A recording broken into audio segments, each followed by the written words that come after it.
Bismillahirrahmanirrahim. Assalamualaikum warahmatullahi wabarakatuh.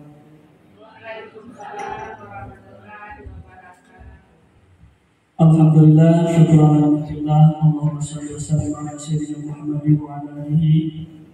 Puji syukur kepada Allah, Tuhan yang Maha Kuasa. Salawat kepada Nabi junjungan kita, Nabi Muhammad sallallahu alaihi wasallam. Selamat siang kami ucapkan untuk Bapak Ibu semuanya. Salam sejahtera untuk kita semua. Yang terhormat Bapak Kepala SMA Negeri 1 Tebo, Bapak Agustus Dio, SPD NTB, Bapak Ibu Wakil Kepala SMA Negeri 1 Tebo yang kami hormati, beserta rekan-rekan Bapak Ibu guru hebat semangsa yang insya Allah terus bersama-sama kita maju sehingga menjadi hebat semua.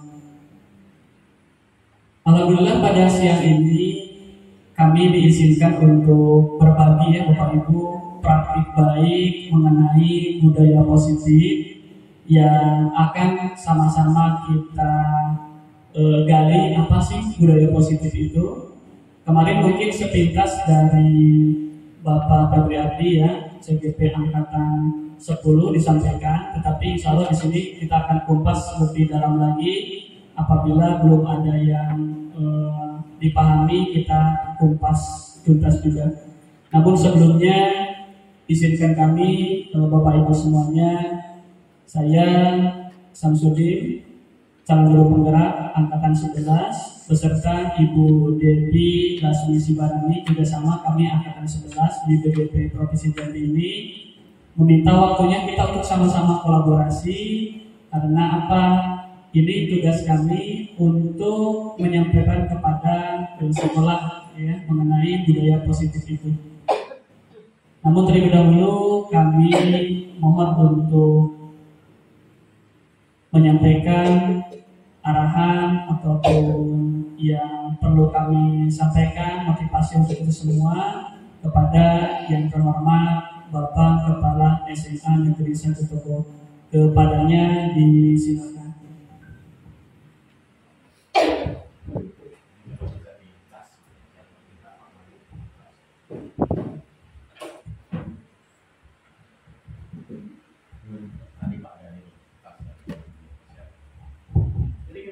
Biasa aja untuk tegangnya walaupun dilihat. Baik, terima kasih Bapak dan Ibu yang saya hormati. Assalamualaikum warahmatullahi wabarakatuh. Puji dan syukur kehadirat Allah Subhanahu wa taala, Tuhan yang Maha Esa, yang mana pada pagi menjelang siang hari ini kita masih dapat berkumpul di ruang diseminasi ini dalam keadaan yang sehat dan tidak kurang suatu apapun.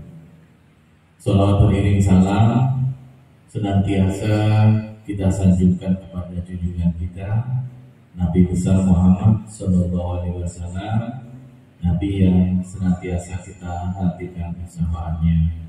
Baik Bapak dan Ibu yang saya hormati, selain juga pada hari ini tugas untuk mendiseminasikan dari calon guru penggerak juga ini merupakan upaya kita bersama untuk menaikkan atau memperbaiki rapor mutu pendidikan di sekolah kita.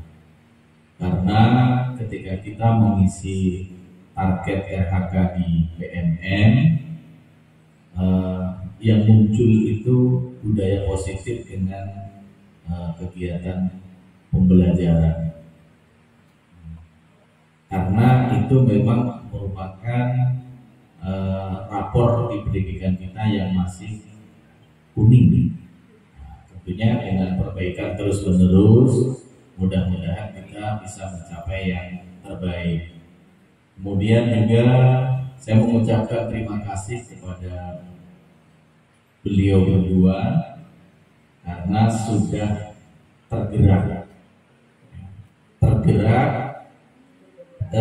sehingga mampu bergerak untuk mengikuti calon guru penggerak ini, memperoleh atau mengupgrade kemampuannya melalui Zoom meeting ya, karena prosesnya banyak yang tidak tatap muka, melalui daring, kemudian juga mempunyai kewajiban untuk menggerakkan. Jadi tergerak, bergerak, menggerakkan. Saya masih ingat ketika Bapak Ibu dihadapkan dengan pertama sekali implementasi kurikulum Merdeka ini. Ya, banyak Bapak dan Ibu yang mengeluh kalau dulu K13 itu diklatnya sampai kemana-mana, tatap muka, kita diundang semuanya ke Jambi. Tiba di kurikulum Merdeka ini kita daring, mandiri, belajar sendiri di PMM, semuanya belajar sendiri di PMM. Nah, alhamdulillah dengan adanya calon guru penggerak ini, cukuplah mereka yang belajarnya itu mandiri di PMM dan melalui daring Zoom meeting. Sedangkan dengan kita, beliau yang sudah dapat informasi duluan diseminasikan kepada kita semua warga sekolah melalui kegiatan BIMTEK, workshop, IHT secara tatap muka seperti yang kita rasakan saat ini. Jadi bukan berarti beliau-beliau ini kaleng-kaleng, tidak Bapak Ibu, karena beliau dengan kesadaran diri tergerak tadi sehingga mau bergerak, berbeda dengan kita yang mempelajari secara mandiri modul-modul di PMM itu karena paksaan. Katakanlah kepala sekolah memaksa kita mempelajari modul itu, hasilnya kurang maksimal. Tapi karena beliau ini dengan kesadaran diri, ya, ingin mengupgrade dirinya melalui wadah calon guru penggerak ini, beliau bisa mendapatkan lebih banyak daripada dipaksa untuk belajar sendiri. Nah, hari ini beliau berdua berkewajiban mendiseminasikan ilmu atau informasi terbarunya terkait implementasi kurikulum Merdeka ini kepada kita semua, supaya ketika masuk di dalam kelas betul-betul kita itu mengajar sesuai dengan ruhnya kurikulum Merdeka, yakni pembelajaran yang berpihak kepada siswa. Mungkin itu yang dapat saya sampaikan.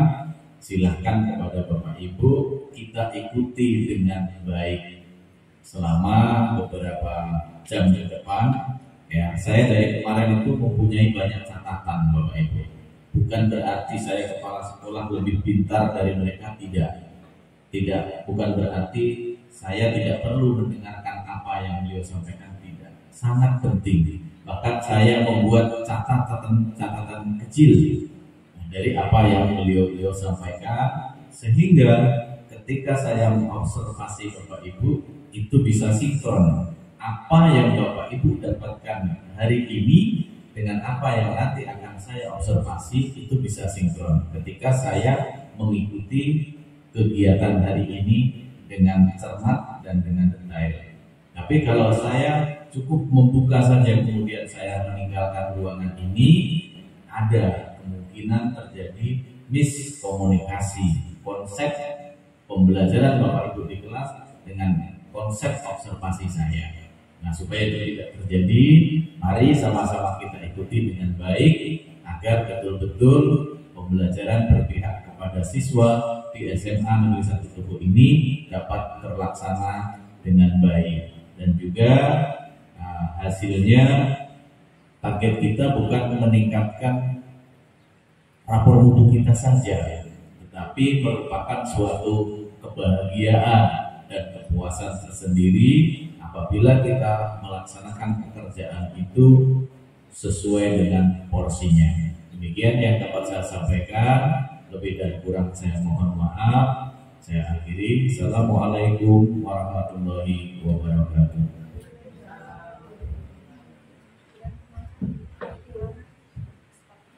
Terima kasih kami sampaikan kepada Bapak Kepala Sekolah yang sudah memotivasi kami, kita semua ya, Bapak Ibu semuanya.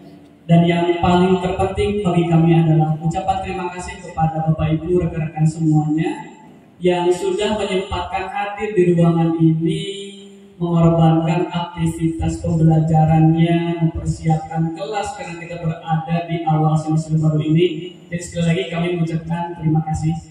Kami di depan ini Bapak Ibu, seperti disampaikan oleh Bapak Kepala tadi, bukan berarti menggurui. Kami hanyalah beda waktu. Kami duluan, mungkin Bapak Ibu belum menyusul suatu saat nanti.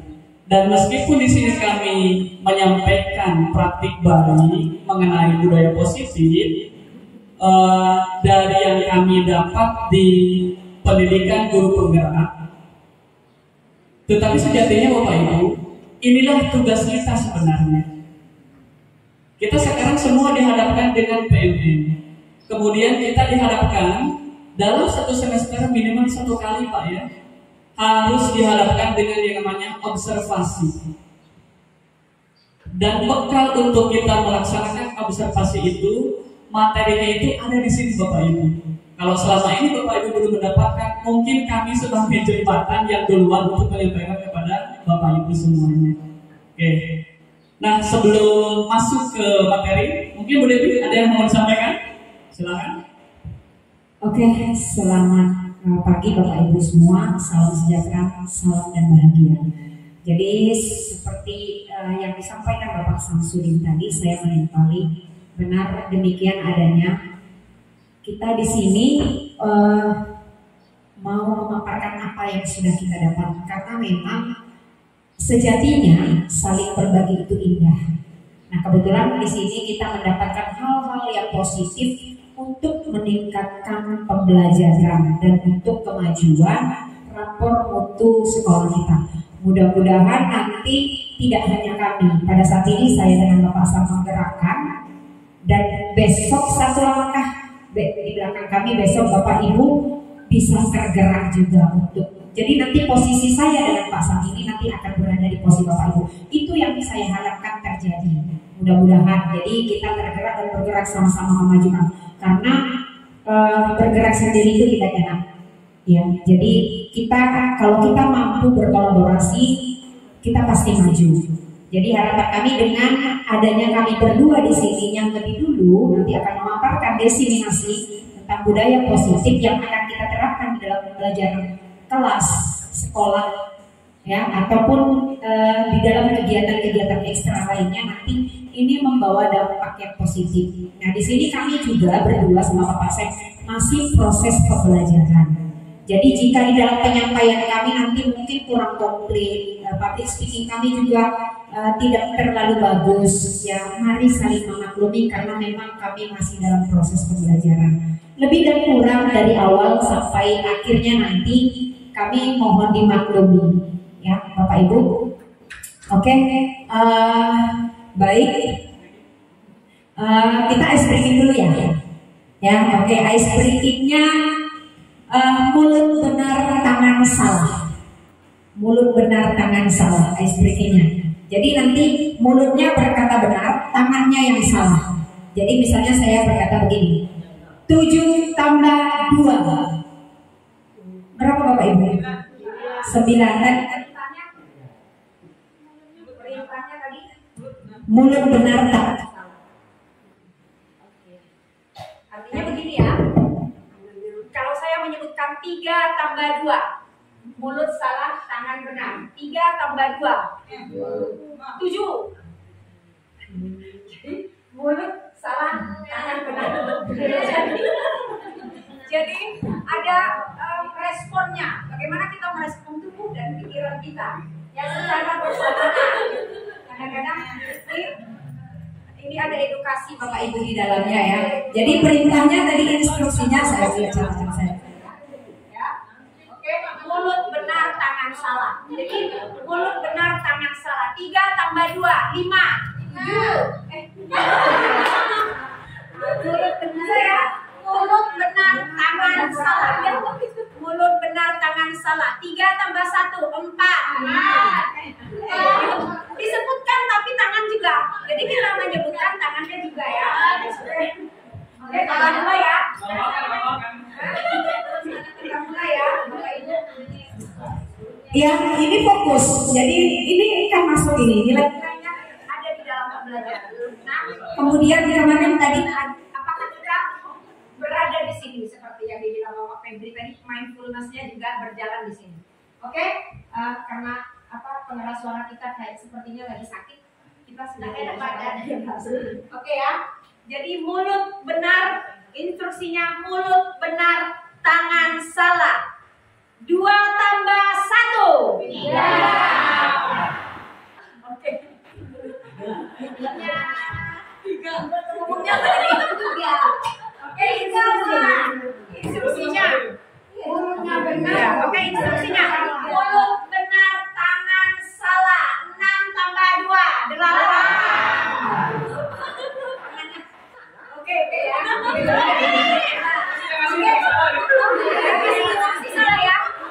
Ada fokus lagi. Oke ya, belum mindfulness ya. Kemudian masih. Sekarang instruksinya mulut salah tangan benar. Ya, mulut salah tangan benar.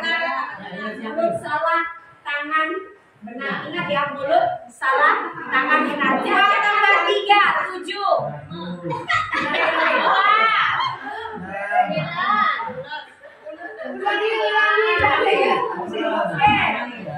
Mulut salah tuh, tadi mulut benar, sekarang mulut salah, tangan benar. Oke, ingat ya instruksinya, mulut salah, tangan benar. Oke ya, mulutnya salah, tangannya benar.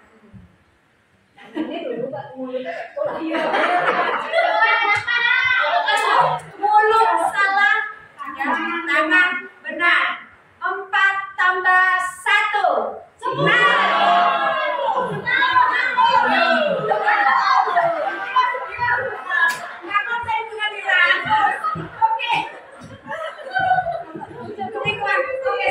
Satu lagi. Mulut salah, tangan benar. Mulut yang salah, tangan yang benar. Oke, siap ya Bapak Ibu? Mulutnya salah, tangan benar. Di sini konsentrasi dari bawah sampai ke atas. Mulut salah, tangan yang mulutnya ini nampaknya. Mulut salah, tangan benar. 8 tambah 2. Mulai. Adik temukan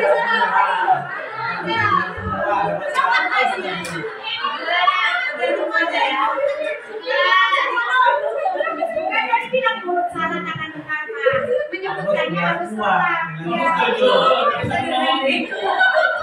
Gak bisa detail ya. Oke, artinya Bapak sadar ada di sini. Oke, tepuk tangan Bapak Ibu. Oke, lanjut Dari saya cuma satu ice breaking-nya. Jadi hanya sebatas tebakan saja, tidak kurang gerak. Jadi silakan yang bisa langsung berdiri ya. Tolong siapa yang paling duluan angkat tangan dan menjawab benar. Ada door prize walaupun masih tersembunyi ya. Jadi saya mengasih door prize. Ini siapa yang benar? Oh, jadi cocok untuk Mira itu lah kurang lebih ya inilah gitu ya. Oke, saya berdiri ya. Cuma tuakan saja. Tolong dilanjutkan. Sepandai-pandainya tupai melompat. sekali jatuh juga Pasti jatuh. Angkat tangan dulu ya Pak Ibu, sepakat. Setelah saya selesai, sepandai-pandainya tupai melompat, akhirnya ya Bu Yul jatuh juga. akhirnya terjatuh juga. Ya. Oke Bu Yul, belum tepat Bu. Ayo. Sampai pohon juga belum tepat. Bapak kepala. Akhirnya turun juga. Belum tepat juga. Sepandai-pandainya tupai melompat, akhirnya belum tepat juga. Mati Belum tepat. Mati juga. Belum tepat. Ini gimana?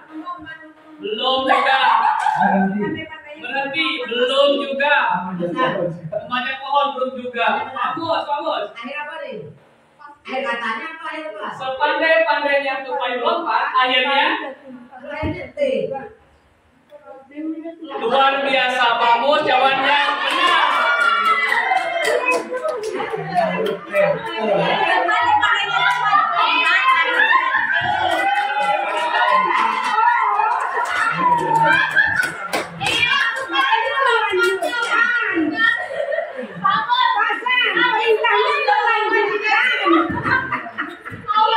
Kita sudah tebak-tebakan lu.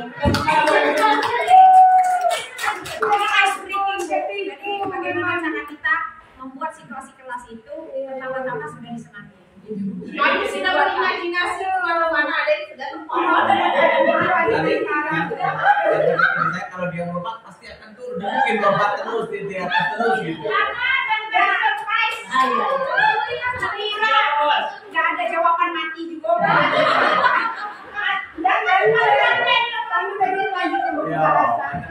Akhirnya ya. Mati. Akhirnya tadi lompat.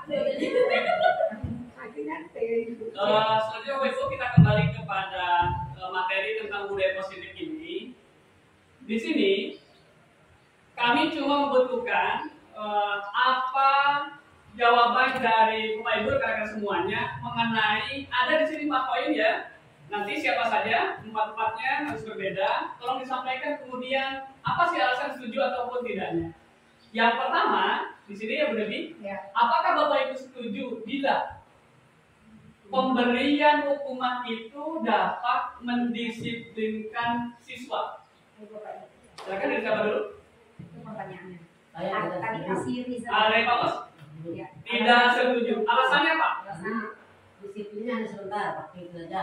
Itu dia berubah lagi. Disiplin itu hanya sebentar pada saat itu saja. Setelah Setelah itu berubah lagi ya. berbuat lagi. Kira-kira Pak Mus bisa terjadi seperti itu pada waktu itu saja di saat di depan kita ya, lantas melakukan lagi. Alasannya kenapa ya? Bapak Ibu silakan kira-kira seperti apa? Silakan Bu. Kalau kami tidak mutlak Pak, pemberian hukuman dapat mendisiplinkan siswa itu kadang bisa, kadang tidak, tergantung orangnya. Tergantung orang. Iya, karena contohnya pendidikan zaman saya dulu itu selalu dikasih hukuman setiap bersalah. Nyatanya anaknya jadi baik-baik. Tapi zaman sekarang nggak cocok lagi dikasih hukuman, anak malah melawan. Malah melawan ya Iya. seperti itu. Jadi tergantung kepada situasi dan kondisinya. Oke, terima kasih Pak Mus sama Bu Yul Zamiati. Ya. Nah, kita sambungkan Bapak Ibu ya dengan budaya positif ini. Makanya salah satu yang digaungkan di dalam guru penggerak ini adalah berpedoman kembali kepada filosofi pendidikan Ki Hajar Dewantara, bahwa mendidik siswa itu harus disesuaikan dengan kodrat alam dan kodrat usaha. Oke ya Bapak Ibu. Oke lanjut. Bu Devi, silakan. Yang kedua, pertanyaannya Bapak Ibu ya. Pemberian hadiah meningkatkan prestasi siswa. Apakah Bapak Ibu setuju? Silakan Ibu Ambil. Ayo coba. Memberikan reward ya.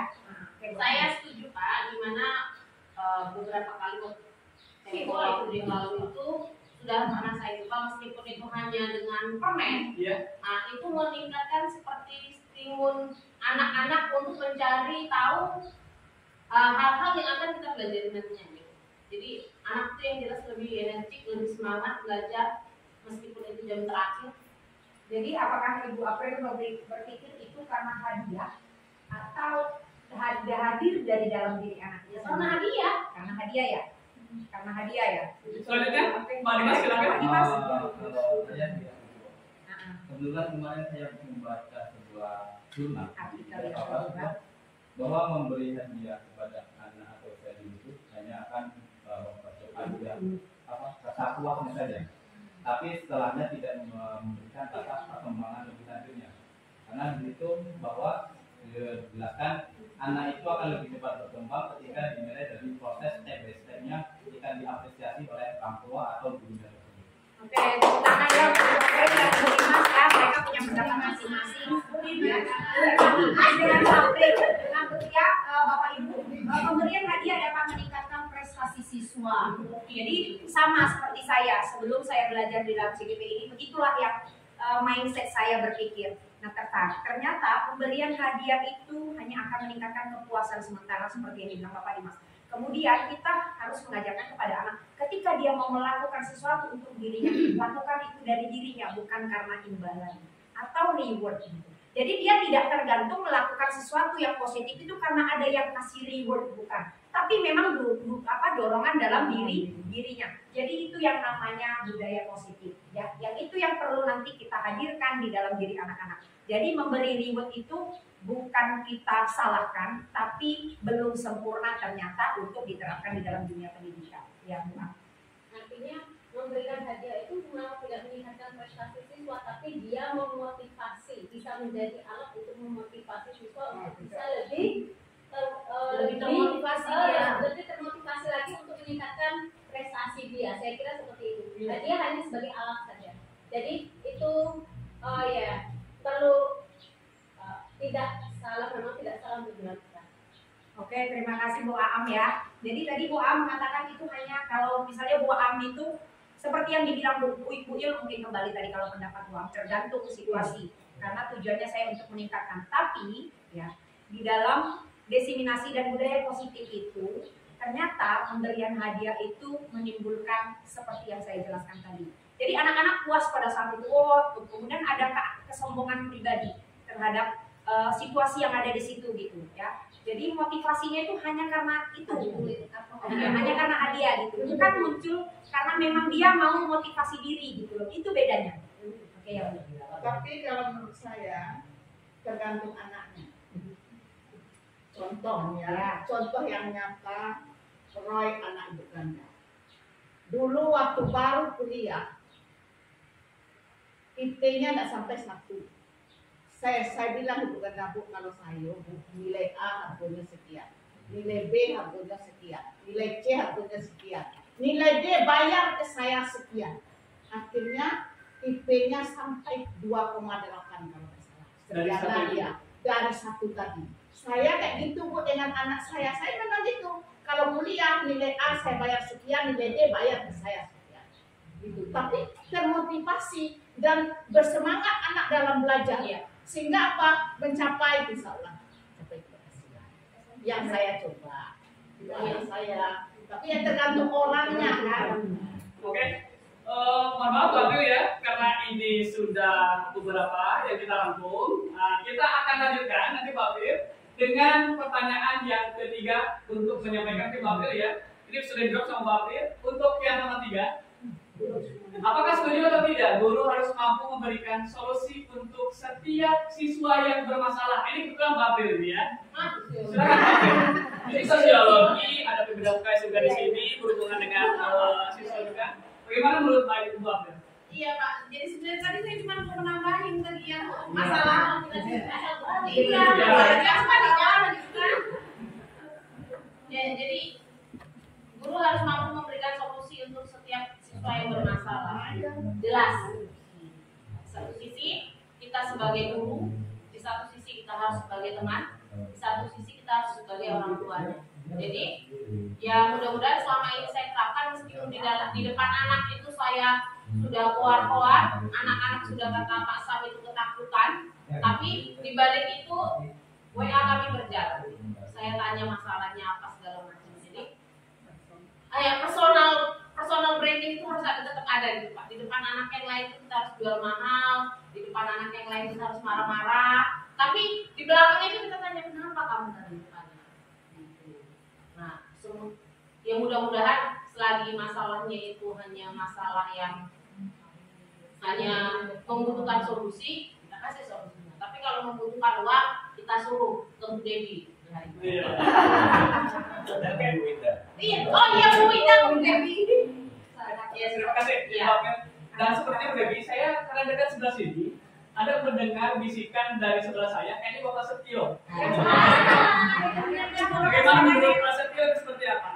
Cocok atau tidak Pak? Kita di sini sharing berpendapat, nanti di ujung ada penyampaian mana sebenarnya yang tepat untuk kita. Guru harus mampu memberikan solusi untuk setiap siswa yang bermasalah. Kalau menurut saya, guru bisa memberikan solusi, tetapi mendorong siswa untuk mencari solusinya sendiri. Sudah Pak? Terima kasih.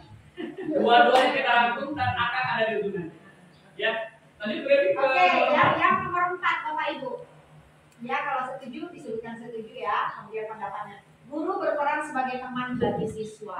Kebetulan kita mengajar SMA nih. Setuju Setuju ya? Ya, setuju ya? Bapak Ibu. Sepertinya tidak ada yang tidak setuju. Ya, iya. Karena kalau kita berperan sebagai teman itu, kayaknya istilah sekarang ada menyatakan saya suatu frekuensi. Ya, sampai Bapak Ibu ya. Oke, lanjut. Nah, jadi selama ini kalau kita masih berpikir Bapak Ibu, apa sih budaya positif itu? Nah, dari sini nanti kita bisa berpikir apakah reward, kemudian hadiah yang kita kasih ke anak itu termasuk budaya positif atau tidak. Nah, jadi seperti yang disampaikan di sini bahwa budaya positif itu adalah perwujudan dari nilai-nilai atau keyakinan universal yang diterapkan di sekolah. Jadi kembali lagi kepada keyakinan. Sebelumnya sudah disampaikan ada mengenai apa tadi berarti dengan Bapak Berarti? Mengenai keyakinan kelas. Ada kesepakatan kelas, ada keyakinan kelas. Itu seperti itu. Oke, selanjutnya. Nah, di sini di dalam budaya positif itu banyak sekali Bapak Ibu ya. Ada yang pertama disiplin positif, kemudian motivasi perilaku manusia. Apakah tadi hadiah itu termasuk motivasi atau tidak? Ya. Nah, kemudian apakah keyakinan kelas ya di sini adalah sebenarnya keyakinan kelas atau keyakinan sekolah yang sebelumnya sudah kita buat ya. Kemudian mengenai kebutuhan dasar manusia, kemudian mengenai posisi kontrol seorang guru itu sebagai apa? Tadi dikatakan setuju juga kalau guru itu sebagai teman, ya. Nah, kemudian terakhir adalah diakhiri dengan yang namanya segitiga restitusi sebelumnya ya. Kita dengan Pak Henry ya sebelumnya kita sudah pernah menerapkan mempercontohkan bagaimana kalau dihadapkan pada sebuah masalah kemudian pemecahan masalahnya kita gunakan segitiga restitusi. Itu satu permasalahan. Ada yang saya dengan Dian menjadi pelaku yang pelaku pemeran. Jangan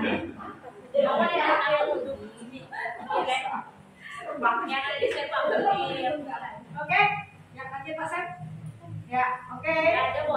Jadi ada permainan lagi Bapak Ibu ya. Coba kita permainan lagi Bapak Ibu.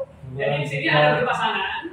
Bapak Ibu harus melakukan kegiatan. Cobalah buka. Tapi lanjutkan ya baca. Tidak berpikir depan mata. Cobalah buka di sini ya. Nah, bukanya tangannya cobalah buka ya bukan lain meskipun nanti berpasangan. Bapak boleh ya berpasangan ya. Boleh ya. Anda adalah A. Tugas Anda adalah mengepalkan salah satu tangan Anda. Jadi salah satu ya Bapak Ibu ya. Jadi silakan bawa boleh kanan, boleh kiri. Jadi Bapak mau tahu. Coba Anda bayangkan bahwa Anda menyimpan sesuatu yang sangat berharga di dalam kepalan tangan kita Bapak Ibu ya.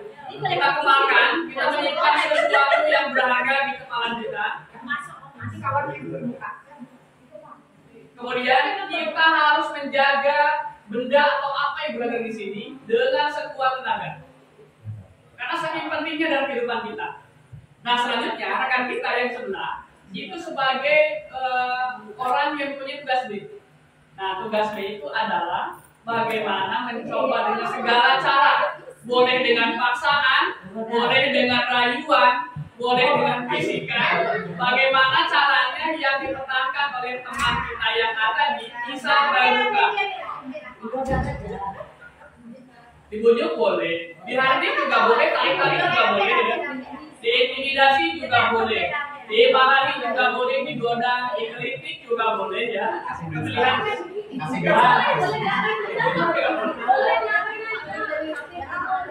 Kita mulai ya. Ada pasangannya di belakang, ada pasangannya.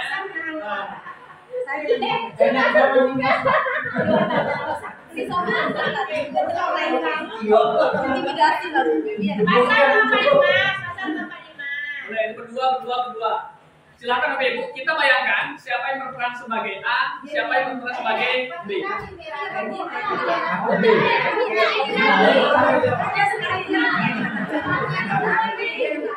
Dalam hitungan 3, bagaimana caranya? Siapa yang terbuka pertama kali? Acungkan tangannya. 1, 2, 3. Udah selesai. Itu pasrah itu.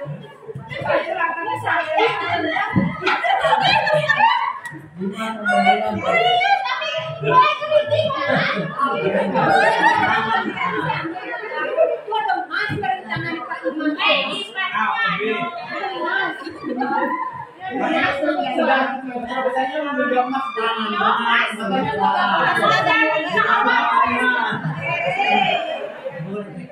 Itu bonek udah terbuka tadi. Sakit tetap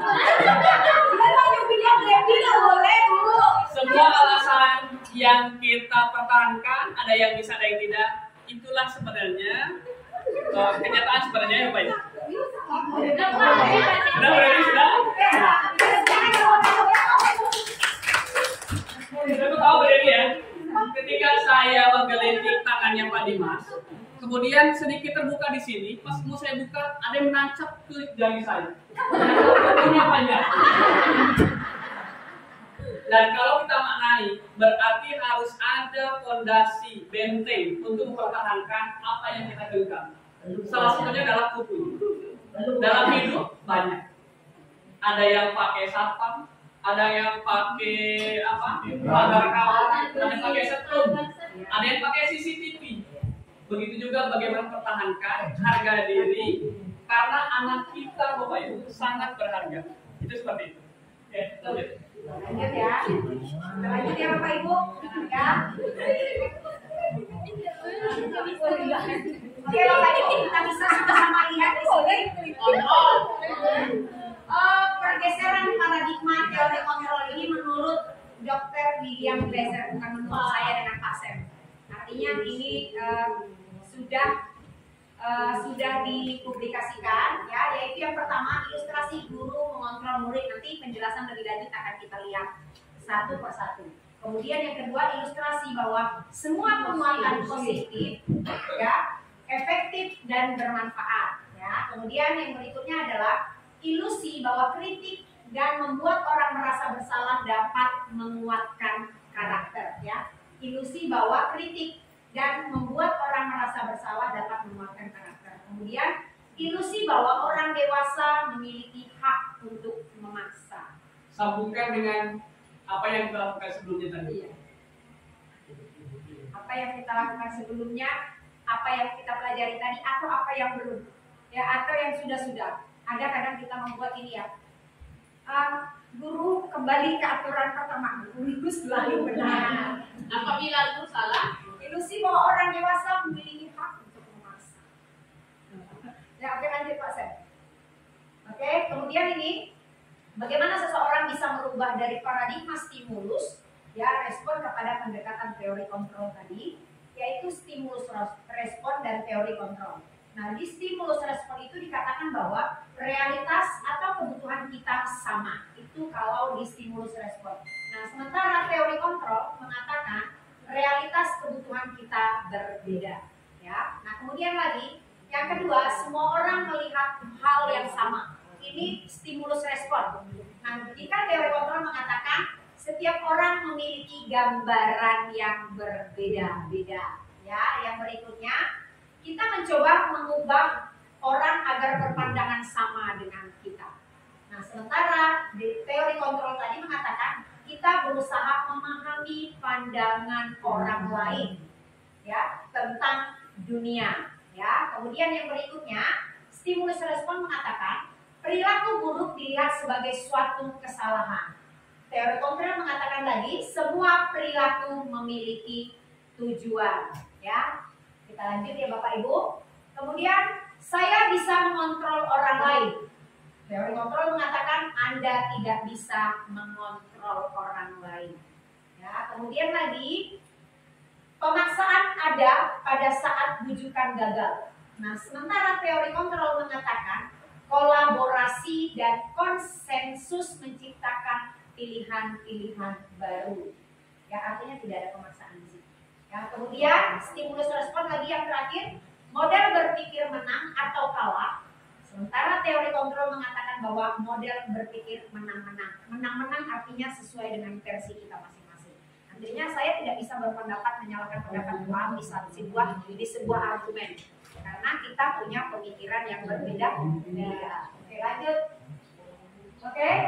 Disiplin positif merupakan salah satu cara penerapan disiplin yang bertujuan untuk menumbuhkan kesadaran serta memberdayakan anak untuk melakukan sesuatu tanpa sogokan ancaman maupun hukuman. Itu yang namanya disiplin positif, Bapak Ibu. Seperti yang saya bilang tadi di awal, saya sudah kasih clue-nya. Dia datang dari diri sendiri. Jadi tidak pakai reward, tidak pakai apa-apa. Contoh realisasinya, kita punya pagar ya, kita sudah tembok pagar ya. Masih ada anak yang manjat, meskipun aturannya sudah jelas ya, aturan anak, aturan siswa kita paham ini, aturan sekolah. Tapi ada anak laku. Nah, kenapa? Bagaimana kalau kita menumbuhkan budaya positif tanpa ada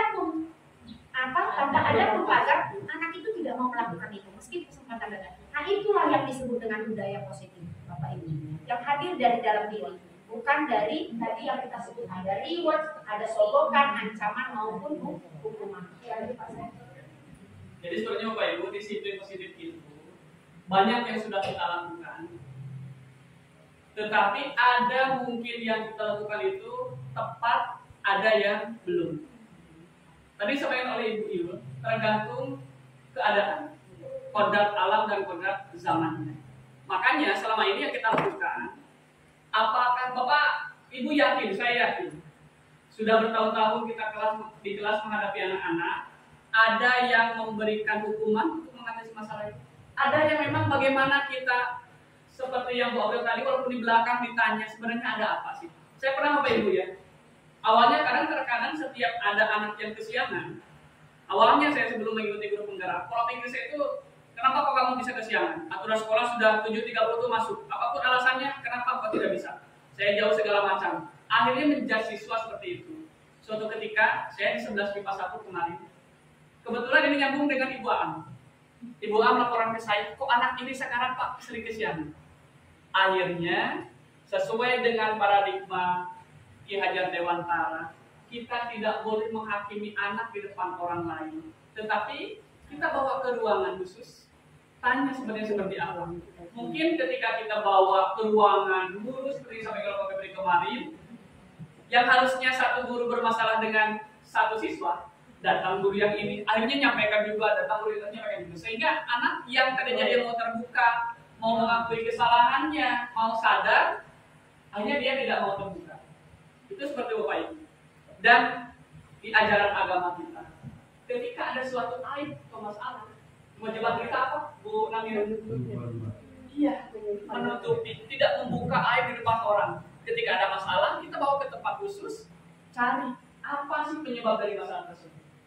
Sebaliknya, kata Imam Syafi'i, ketika kita menjudge orang, menghakimi keburukan orang di depan orang banyak, sebenarnya adalah itu bukan orang yang sayang terhadap dia, tetapi itulah orang yang benci terhadapnya. Tetapi orang yang sayang terhadapnya, ketika ada keburukan, dia akan mengajak sembunyi-sembunyi, menanyakan apa sih penyebab keburukan tersebut. Itu seperti itu Bapak Ibu semua. Jadi kembali ke kisah nyata tadi, Bu A menyampaikan anaknya sedikit kesiangannya, saya panggil ke ruang lab TIK berdua.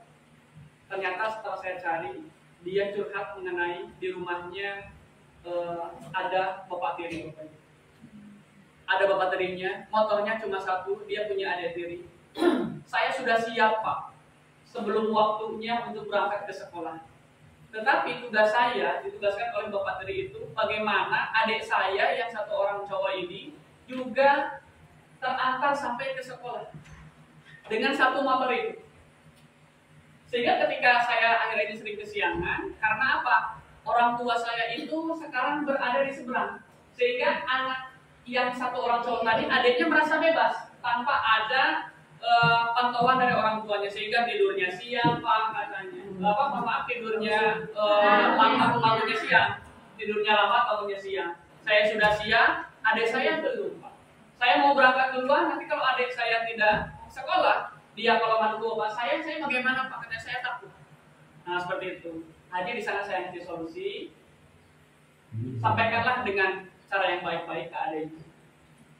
Kalau disiram nggak mungkin juga. Kalau mengadu nanti saya masih yang dimarahin Pak. Seperti itu. Jadi dengan keadaan seperti itu yang memaksa dia sehingga bisa kesiangan. Hanya saya kasih saran dan sekarang saran tersebut dia gunakan. Ya bisa setelah itu anak tersebut bisa berangkat ke sekolah. Tidak kesiangan lagi ya Bu ya. Nah waktu itu salah satu yang kami lakukan mengenai disiplin positif itu. Jadi tidak menjudge anak di depan. Justru ketika di depan, terkadang solusi yang kita inginkan anak bisa berubah itu, ya saat itu lagi. Karena Pak tadi ya. Bahkan di belakang, mungkin malah membenci kita Bapak Ibu. Tapi kalau dengan hati, akan tersentuh hati yang baik. Ya seperti itu. Oke, lanjut dulu. Nah, harapannya dengan budaya positif ini sesuai dengan apa yang digaungkan oleh pemerintah, menjadikan anak-anak kita itu mempunyai nilai kebajikan yang universal luas, dan tujuannya adalah mempunyai karakter profil pelajar Pancasila.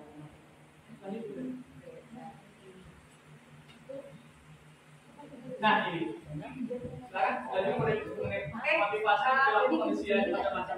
Nah tadi kan Bapak Ibu sebelumnya, slide sebelumnya yaitu kita harapannya anak-anak didik itu bisa berperilaku, penerapannya bisa berperilaku seperti yang tertuang di dalam profil pelajar Pancasila. Nah, kemudian yang nanti ada hubungannya dengan motivasi perilaku manusia. Yang pertama itu ada menghindari ketidaknyamanan atau hukuman. Kemudian yang berikutnya adalah mendapat imbalan atau penghargaan. Kemudian ini seperti yang saya bilang tadi ya. Kemudian menghargai diri dan menjadi orang yang mereka inginkan. Menjadi orang yang mereka inginkan. Lanjut Pak. Nah kemudian ini kita lihat hukuman, konsekuensi, restitusi. Mari kita lihat perbedaannya. Nah kalau hukuman itu sesuatu yang dipaksakan ya, itu ya maksudnya secara umumnya. Kemudian kalau konsekuensi kira-kira Bapak Malik apa? Konsekuensi. Yang ditambah. Dampak dari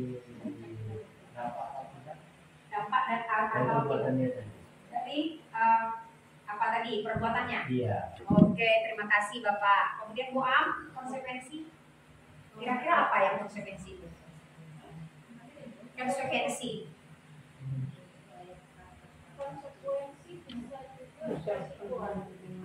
Resiko atau dampak. Oke, hampir sama ya, berarti resiko atau dampak. Oke, nah kemudian kalau restitusi, pindah kedai. Sampai Pajero. Apa itu restitusi? Restitusi nggak tahu ya, ada yang tahu Bapak Ibu? Restitusi sama bersih. Apa itu restitusi?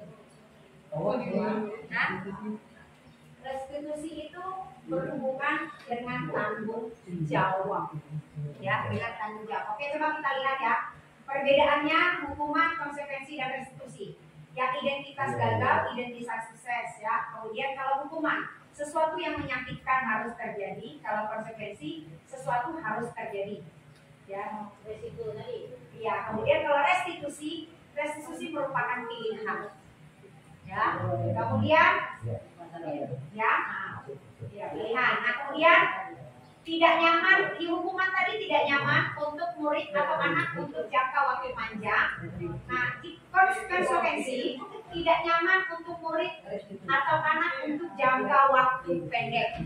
Nah, kalau restitusi menguatkan untuk murid dan anak dalam jangka waktu panjang. Jadi kita coba melihat perbedaan ketiganya. Ya. Kemudian selanjutnya adalah identitas gagal. Itu korban mendapatkan keadilan. Kemudian konsekuensi itu korban bisa diabaikan. Kemudian kalau restitusi itu korban mendapat ganti. Oke, ya. Kalau boleh sedikit ya. Ya. Jadi Pak Ibu, tadi ada hukuman, ada konsekuensi, ada restitusi. Yang disampaikan oleh Pak Setio tadi bahwa yang namanya hukuman itu tidak solusi tadi ya, mengenai solusi. Solusi itu tidak selalu diberikan oleh guru, tetapi solusi itu harus hadir dari orang yang melakukan sesuatu yang negatif. Nah di sini, kalau hukuman yang pertama tadi kan, ambillah ke kita misalkan ya. Contoh Bapak Ibu, ketika kita misalkan terlambat ke sekolah, lalu Bapak kepala sekolah sudah duluan di sekolah, kemudian dipantau di CCTV atau misalkan berdiri tegak di parkiran. Kira-kira yang kita pikirkan, karena kita sudah melakukan sesuatu kesalahan yang negatif, yang kita pikirkan, kalau memang memikirkannya dalam hukuman, itu kembali. Nah, kayaknya saya diomelin sama bapak. Berarti saya akan sakit. Yang diomelin kadang sakit, walaupun kita merasa tetap masih ada sesuatu yang mengajak dari kita. Atau di sini yang misalkan apa? Konsekuensi. Kayaknya saya akan mendapatkan keadilan karena saya kesialannya ada alasannya. Nah, sedangkan konsekuensi sesuatu yang terjadi, ya, mau kita pikirkan hukuman itu sakit atau tidak, pasti kita pikirkan konsekuensi saya kesiangan, saya pasti akan mendapatkan. Tetapi di restitusi tidak seperti itu, Pak Ibu. Pasti Bapak Kepala Sekolah akan bertanya kepada kita. Misalkan Bu Mira, kenapa terlambat? Ya, nah, misalkan alasannya Bu Mira misalkan seperti apa Bu Mira? Kenapa Bu Mira kesiangan hari ini? Biasanya Bu Mira sampai tepat waktu di sekolah. Healing dulu. Healing. Pagi-pagi sudah healing. Jadi kalau ibu biasanya anaknya sakit atau suaminya sakit, sehingga Bapak Kepala Sekolah itu tidak menjelaskan langsung. Lalu pasti malah bertanya, bagaimana keadaan anaknya sekarang? Sudah dibawa berobat atau belum? Bagaimana keadaan suaminya sekarang, sudah berobat apa belum? Silakan lanjutkan kewajibannya seperti itu. Itu namanya restitusi. Ya, itu Bapak Ibu. Termasuk kepada tadi cerita yang anak kesiangan tadi. Kalau seandainya kita langsung berikan hukuman, mungkin akan dirasa, saya terlambat, pasti akan dihukum. Membekas. Dan anak itu sudah pasti menyadari, saya akan mendapatkan konsekuensi. Nggak akan masuknya tuh. Iya, seperti itu. Tetapi kalau kita restitusi Bapak Ibu, nah, yang terjadi anak tidak akan segan lagi bercerita kepada kita kalau memang melakukan alasannya itu memang tepat.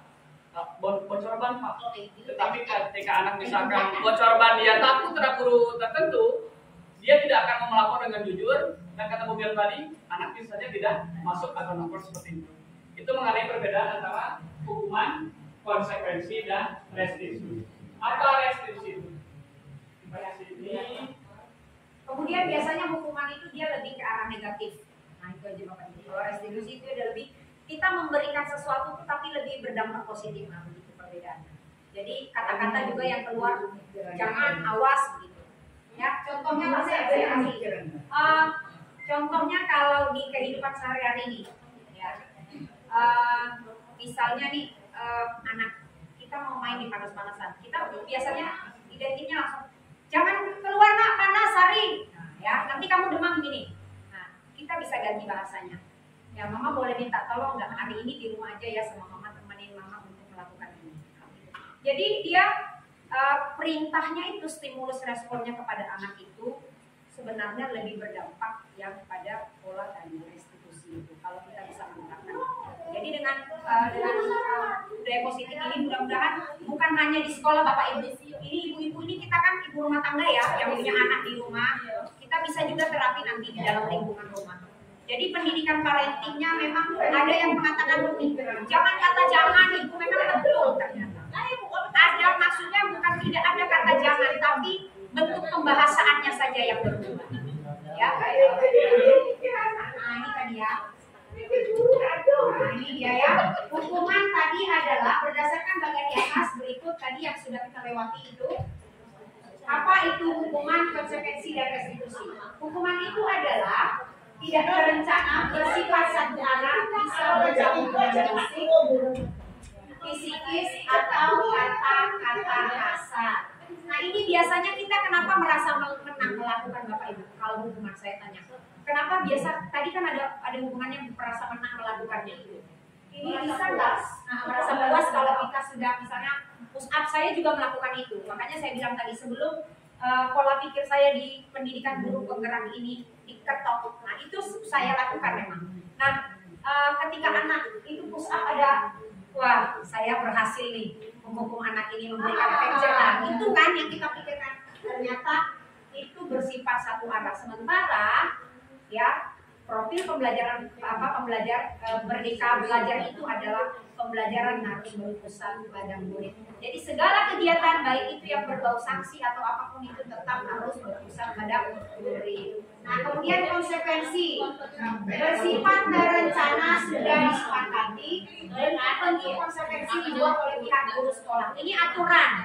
Jadi tetap, jadi yang pertama tadi berpusat pada guru, senternya guru. Yang kedua juga bersifat terencana sudah disepakati betul-betul konsekuensi dibuat oleh guru. Ini yang kita sebut dengan aturan-aturan. Jadi kalau saya terlambat 5 menit, konsekuensinya di sekolah saya membuang sampah. Anak-anak langsung sudah punya mindset gitu, karena sudah ada aturan yang kita terapkan. Ya, itu dia. Nah, kalau restitusi adalah proses menciptakan kondisi bagi murid untuk memperbaiki kesalahan. Makanya saya bilang tadi restitusi itu tanggung jawab pribadi ya. Nah, sehingga mereka bisa kembali kepada kelompok mereka dengan karakter yang lebih kuat. Ya, oke Pak. Konsekuensi atau hukuman yang pertama, mencatat 100 kali di dalam buku kalimat saya tidak akan terlambat lagi karena terlambat sekolah. Saya pernah melakukan. Ini konsekuensi atau hukuman? Hukuman. Ini hukuman ya. Yang kedua, lari mengelilingi lapangan basket 2 kali. Hadir. Hukuman. Bukan cuma duit saja juga.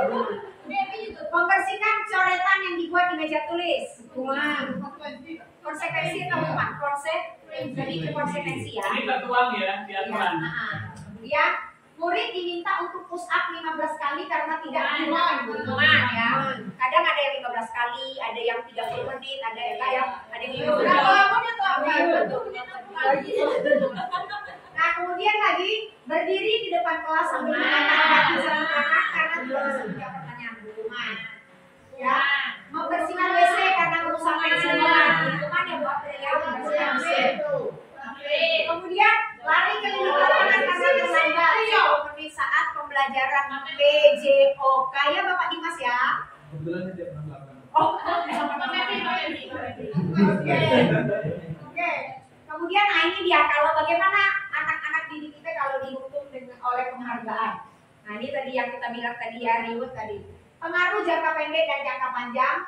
Kemudian penghargaan tidak efektif Bapak Ibu. Kemudian penghargaan merusak hubungan. Besok-besok Bapak Ibu tidak sanggup lagi memberikan sesuatu, Bapak tidak akan dilihat lagi. Kemudian penghargaan mengurangi ketepatan, artinya tidak tepat. Kemudian penghargaan mengurangi kualitas. Kemudian penghargaan mematikan kreativitas. Kemudian penghargaan itu menghukum sebenarnya. Nah, kemudian motivasi dari dalam diri intrinsik. Oke, Pak. Oke, mengapa keyakinan kelas bukan peraturan kelas? Ada yang bisa? Ada yang bisa? Mengapa keyakinan kelas bukan peraturan kelas? Kemarin kita bicara tentang kesepakatan ya. Nah, kalau yang saya pahami selama saya pendidikan CGP ini, kesepakatan itu menghadirkan keyakinan. Kesepakatan menghadirkan keyakinan. Misalnya gini, kita sepakat untuk membuang sampah pada tempat dengan keyakinan akan menjadi lingkungan menjadi bersih. Kita sepakat untuk mengadakan literasi jam misalnya jam 7:10 ya, itu sepakat misalnya anak-anak. Dengan keyakinan literasi akan berjalan menyeluruh. Jadi tidak hanya terfokus pada. Jadi kesepakatan itu menghadirkan keyakinan. Nah, istirahat sebelum sholat duhur. Iya.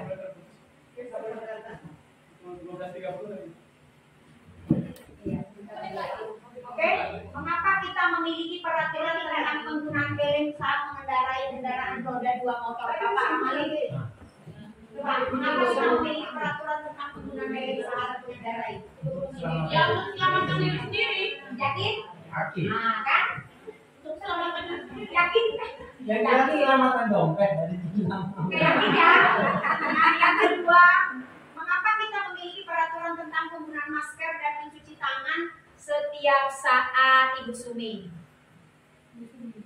Ya, mengapa kita memiliki peraturan tentang penggunaan masker dan mencuci tangan itu? Nah, keyakinannya supaya apa? Ya, supaya sehat, bersih, kita Bersih, jaga ya, bersih ya. Oke, nanti masih pasang lagi. Yuk. Jadi seperti yang sudah ditayangkan tadi Bapak Ibu ya. Jadi kita tahu ternyata berbeda mengenai kesepakatan dan keyakinan itu. Jadi di kesepakatan itu akan menghadirkan keyakinan seperti itu. Keyakinan kelas dibuat berdasarkan kesepakatan antara guru dan siswa bersifat universal. Itu mengenai keyakinan kelas. Tetapi kalau peraturan biasanya dibuat oleh guru bersifat satu arah. Nah, di sini yang membedakan antara peraturan dan keyakinan. Kalau keyakinan itu kan disepakati bersama-sama sehingga muncul keyakinan dari setiap siswa, bahkan kita guru juga. Ketika kita memberikan kesepakatan terhadap anak meyakini, kita juga akan meyakini Bapak Ibu ya.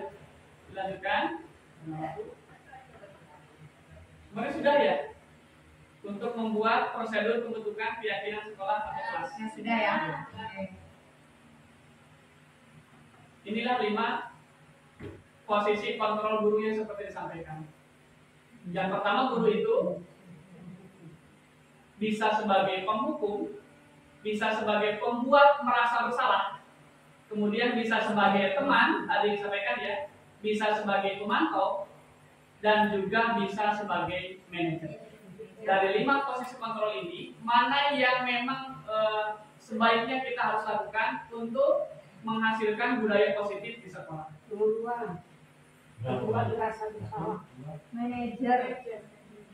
Manajer ya. Ini kontrol posisi guru sebagai manajer. Manajer atasan berarti ya. Apakah boleh menjadi penghukum? Tidak boleh. Boleh menjadi pembuat merasa bersalah dengan usaha kok puas. Tidak. Apakah bisa guru sebagai teman? Bisa. Apakah guru itu bisa sebagai pemantau? Bisa. Sebagai manajer? Bisa sebagai manajer, sebagai pemimpin pembelajaran. Tetapi untuknya lebihnya lagi yang tidak bisa diatasi oleh guru, maka selanjutnya manajer terakhir adalah kepala sekolah. Nah ini coba Bapak Ibu kita bisa lihat itu tadi ya, pembuku, pembuat tadi yang 5 kontrol buku itu. Kalau pembuku itu mengarti, menunjuk, berkaca pinggang, membentak, dampaknya Bapak Ibu, anak menjadi pendengar, tidak menyukai itu atau kenapa harus saya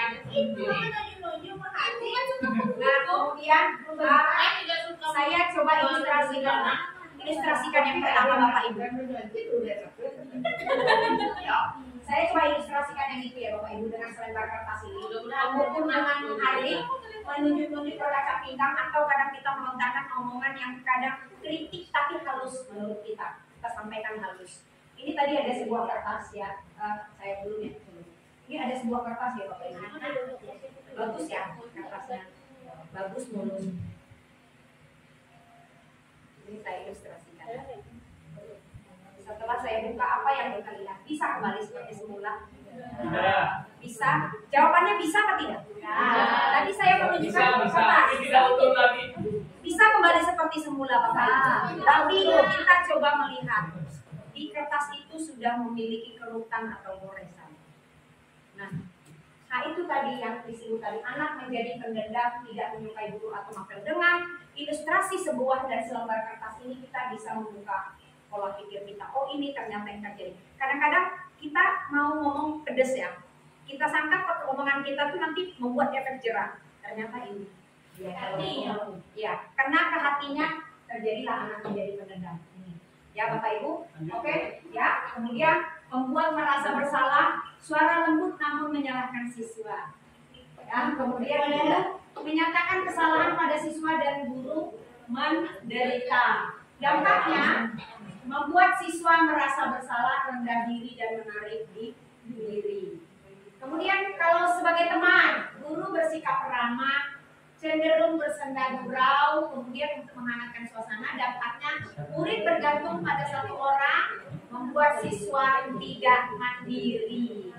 Oke, kemudian lanjut. Bagaimana kalau guru sebagai pemantau? Nada bicara dan ekspresi datar, identitasnya berhasil, pemantau tetap memantau saat siswa diberi sanksi.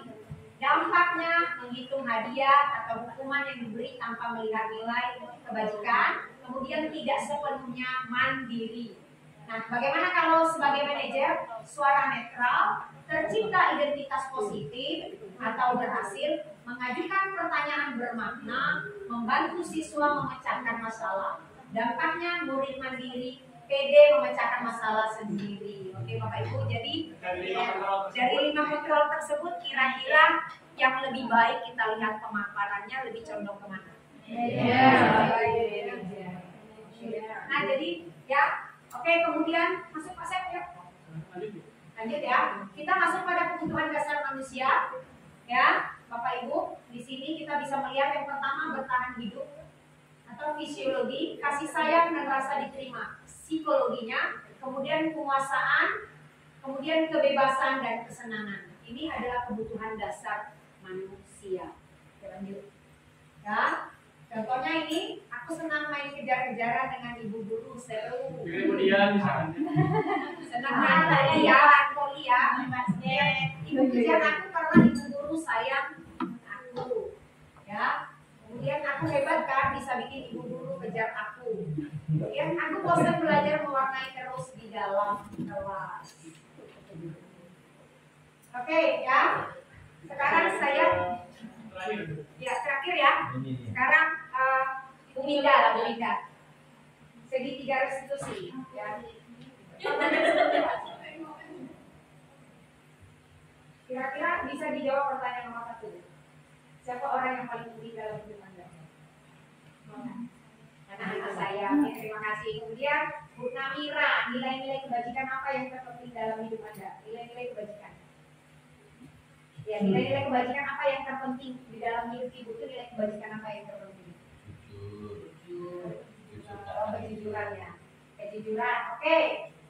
Dian, kalau Anda menjadi orang yang ideal, karakter atau sifat apa yang Anda paling inginkan pada diri Anda? Kalau Anda menjadi orang yang ideal, karakter atau sifat oke, disiplin oke. Bu Febi, apa pencapaian Anda yang Anda sangat banggakan? Pencapaian? Menjadi guru karena orang tua saya kan hanya pedagang sate, jadi mendengar mereka itu bercerita di pasar, kalau anaknya menjadi guru dari rumah satu itu menjadi kebanggaan. Luar biasa ya. Terharu sama saya juga, merasa bangga bisa disekolahkan orang tua yang kurang mampu. Oke, kemudian apa pekerjaan ideal bagi Anda, Bapak Dimas? Pekerjaan ideal. Pekerjaan ideal itu yang sefrekuensi dengan apa yang sudah di karirnya dari awal sampai akhir sefrekuensi. Tapi guru ideal ya. Karena itu pilihan ya. Kemudian ceritakan bagian perjalanan hidup Anda di mana Anda merasa itulah titik puncak hidup Anda. Punya? Boleh? Cerita sedikit aja.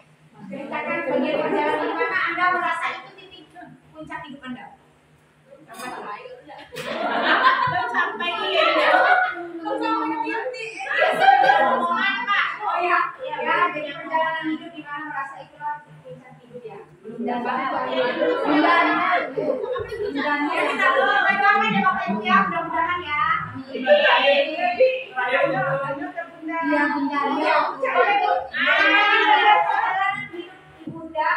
Di mana ibu merasa itulah titik puncak hidup. Saya suami istri berusaha sekuat tenaga supaya anak kami lebih dari kami. Terakhir khusus untuk Bapak kelas. Oh ya, terakhir khusus untuk Bapak Agus Sulistyo. Ya, apa yang paling bermakna dalam hidup Bapak? Wah, yang paling bermakna loh Pak, paling. Yang paling bermakna yang saat ini berada di SMK 1 ini paling bermakna.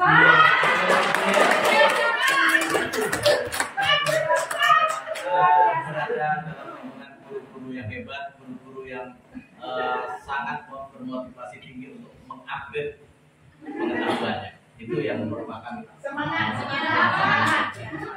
Semangat kita ya Bapak Ibu. Lanjutkan. Oke, nah ini Bapak Ibu ya.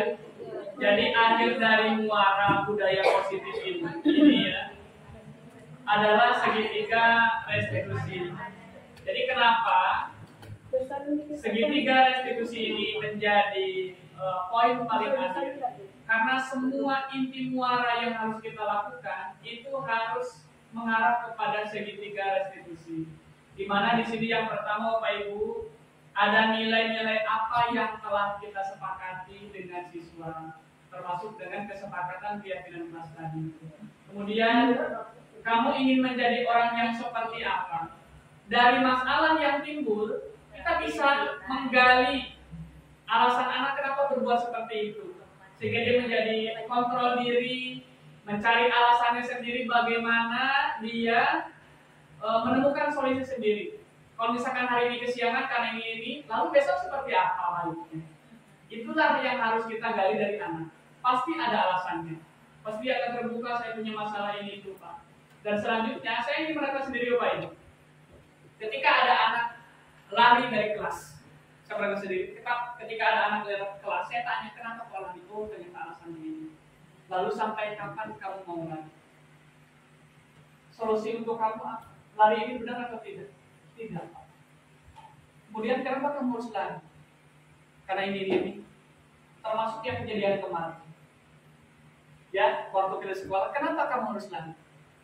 Karena memang bagi anak mungkin ketika dia merasa mahkotanya tidak terlihat dengan bagus. Nah, padahal anak dia mau menerima kalau memang misalkan dihukum dengan sesuatu yang baik seperti itu. Nah, maka dari itu kita jadikan kita terapkan restitusi ini dengan baik. Bahwasanya kita tidak lagi menjudge anak seperti apa. Kita cari dulu. Bahkan kita langsung juga Bapak Ibu ya. Ketika kita terlambat ke sekolah ataupun misalkan ada apa, pasti kita punya alasannya. Kemudian kita tahu solusinya seperti apa dan kita pasti berjanji besoknya lagi pasti saya ingin lebih baik dari yang kemarin telah saya lakukan seperti itu. Termasuk dengan anak-anak kita.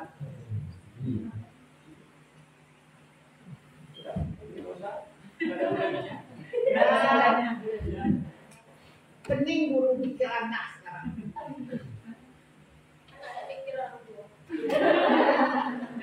Di sini bisa disampaikan Bapak Ibu ya tadi.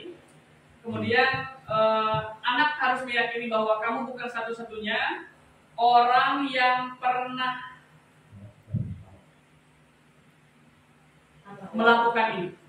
Kita yakini, ya, kita stabilkan diri dari sana. Bahwasanya ketika terjadi masalah seperti ini, kamu bukan satu-satunya orang yang melakukan masalah itu. Banyak yang melakukan masalah, tetapi mereka berhasil bisa keluar dari masalah tersebut. Kemudian setiap orang pasti pernah melakukan kesalahan. Kita yakini. Bahkan kita juga, saya juga pernah ke anak-anak dulu melakukan ini, tapi bisa ada jalan keluarnya. Sehingga anak meyakini bisa keluar dari masalah tersebut dan besoknya tidak lagi melakukan kesalahan.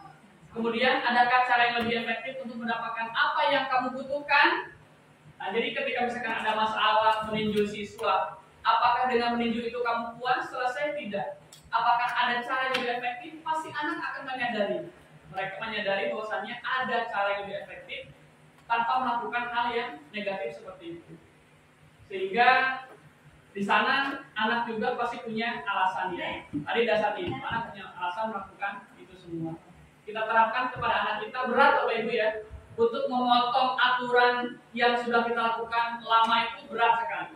Jadi memotong aturan yang lama itu berat sekali. Tetapi ya, memotong kebiasaan itu, mengubah itu sangat berat sekali. Mungkin ada konsekuensi tadi yang harus kita tanggung seperti akhirnya bagaimana kita menanamkan karakter. Karena kalau kita menanamkan pembelajaran kepada anak harus bisa ini itu, di internet apa sih sekarang yang tidak ada. Tetapi karakter, robot tidak memberikan kasih sayang, tidak bisa memberikan karakter kepada kita, termasuk di internet. Kita minta motivasi tidak sebatas tulisan, tetapi kita dengan hati, bagaimana anak keluar itu bisa mempunyai karakter yang bagus. Karena apa? Banyak anak kita yang pintar tapi karakternya kurang, sehingga setelah lulus mereka jadi apa? Tetapi kalau dibanding dengan karakter, anak yang biasa aja bisa jadi sukses seperti yang kita inginkan. Itu mungkin Bapak Ibu terakhir ya, karena sudah lebih beberapa menit dari 1 jam. Terima kasih banyak. Mungkin karena ini mendadak juga Bapak Ibu ya, semalam kami susun juga bersama Ibu Devi. Ya, jadi terima kasih Bapak Ibu. Tadi kita sepakat tadi akan mencoba menerapkan budaya positif yang ada di sekolah kita. Ayo Bapak Ibu, kita sama-sama menerapkannya. Kita mulai dari diri kita, Kemudian yakinlah sesuatu hal yang baik yang kita lakukan, suatu hal yang positif, lambat laun akan berdampak positif. Kita butuh proses saja melakukannya. Ayo kita berubah untuk menjadi lebih baik agar pembelajaran juga menjadi lebih baik. Dan kami mohon maaf jika di dalam penyampaian kali ini ada beberapa kata mungkin yang kurang berkenan untuk didengar Bapak Ibu semua. Lebih dan kurangnya mohon dimaklumi dan mohon dimaafkan. Kami berharap setelah saya dengan Pak Sem, guru-guru di SMA Negeri 1 menjadi tergerak agar kita sama-sama menggerakkan. Yakinlah Bapak Ibu ketika Bapak Ibu sudah masuk dalam modul 1 untuk pendidikannya yang mengubah pola pikir Bapak Ibu. Kalau kita mencintai profesi kita sebagai guru, kita pasti terketok dan menyadari kesalahan yang kita lakukan selama ini. Jadi ikutin prosesnya ya, mari sama-sama maju ke depan ya, biarlah yang di belakang itu menjadi sebuah cerita dan kenangan.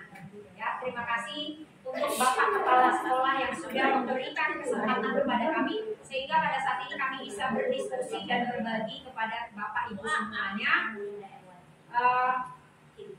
Dan terima kasih kepada Bapak Ibu atas kehadirannya di sini. Ya, saya berharap akan ada lagi diseminasi positif dari Bapak Ibu besok yang mau menjadi guru. Ya, terima kasih. Selamat siang, salam sejahtera, salam dan bahagia.